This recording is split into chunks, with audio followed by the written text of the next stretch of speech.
We focus on the Fredericktown Blackcat football team on today's training camp report, brought to you by Willette Home Furnishings. 24-month no interest or no credit check financing at Willette Home Furnishings in Bonne, Terre, and Farmington.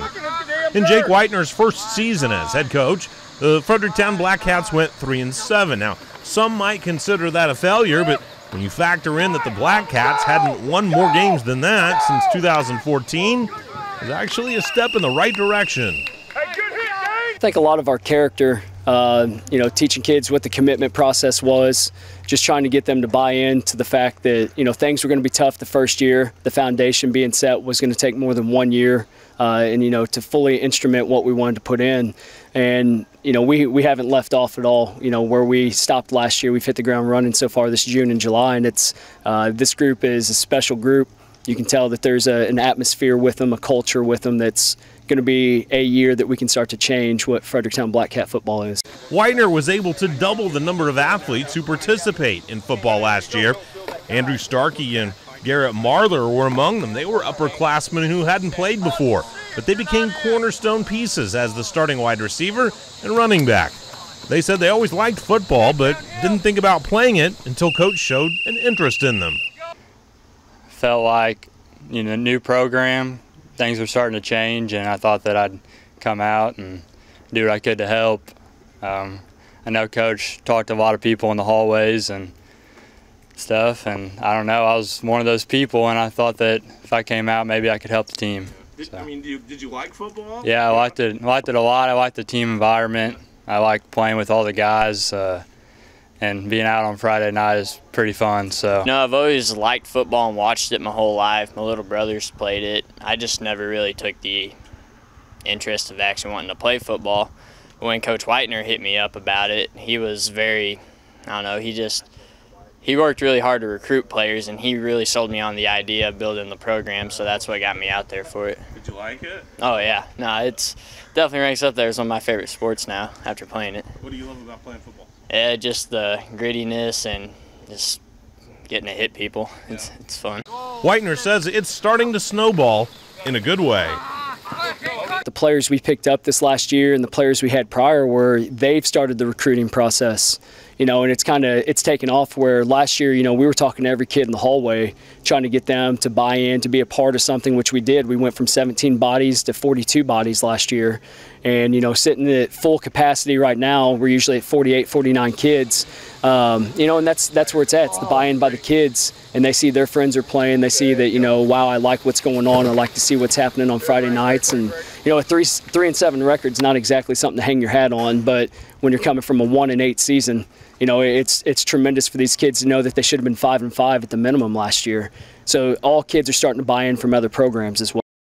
With the new coaching staff, new systems, and a new expanded roster last year, the learning curve was steep.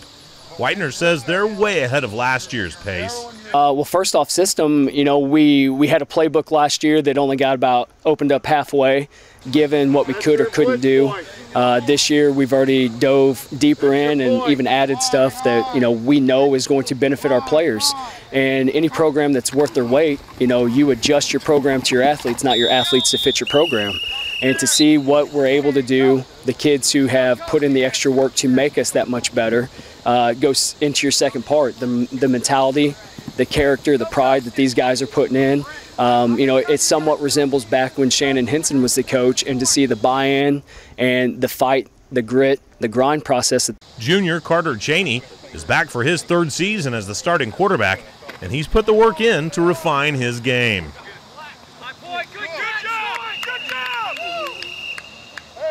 I've definitely been working on my long ball and my accuracy on my medium and long throws.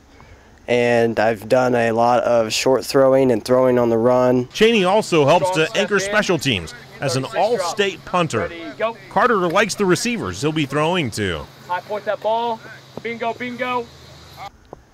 I definitely think Ethan Marler and Easton Wood and Andrew Starkey will definitely be my top guys this year. They're really good all the way around. And with a 6'4" frame, Starkey is learning to go up and get the ball as a receiver and defensive back. Getting off a stock box, catching the ball at its peak in the air, not letting it get all the way down before I catch it, and just trying to meet it in the air.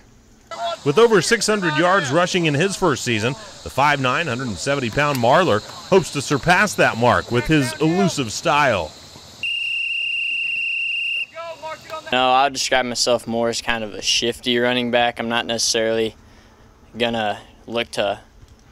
I'll look to run somebody over, but at the same time, I got better feet and could probably juke that guy and make a cut past him. So I would describe myself more shifty.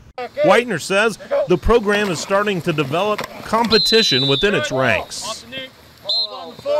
Coach Hennis, he's our defensive coordinator. He's been doing it 30-something years around the Mineral area here. And he's very old school, very strict on what we do. And, he has expectations where if you don't meet them, you're off. So we have what we call an interview process every day at practice. And dudes are interviewing by their effort and their skill sets. And if they're not meeting requirements that day, they're fired from the job and someone else gets the job. And that's kind of where it has to be. We haven't had competition since I've been here. It's been winners by default in jobs. And whenever you just hand a kid a spot because they have a skill number on their jersey and they're the only guy left to fill that spot, you're never going to build a program. So the competitive nature that our kids are striving for this year to win jobs is what's changing the commitment level to other players. Last year, the Blackcats enjoyed playing on a newly installed natural field. This year, a brand new track completes the transformation of their complex. Whitener and the team are encouraged by the support of the school and community.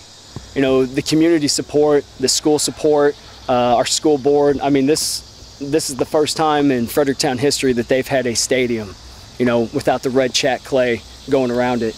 And, the field, got a little dirt on it right now with a little reworking of the track. But, it's actually turned into a football complex where the kids have something to hang their hat on and be proud and start to build that pride of this is our home, this is our house, now it's time to start defending it. Fredericktown starts the season with 3 home games: Jefferson, Herculaneum, and Valley Catholic, before going to St. Gen and Potosi. DeSoto and Central come to town in weeks 6 and 7, and the Blackcats close the regular season at St. Francis Borgia and East Prairie. Start every football Friday night with the Fleets Equipment pregame show at 6 o'clock on J98, AM 800, KRAI, AM 1400 KJEF radio, and online at mimoinfo.com. We'll keep you up with the Fredericktown Blackcats and all of our area teams with select play-by-play games, and end your football Friday night with Patsy's Furniture End Zone Show. I'm Chad Speaker for Regional Radio Sports. Blackcats on 3, ready? 1, 2, 3, Blackcats!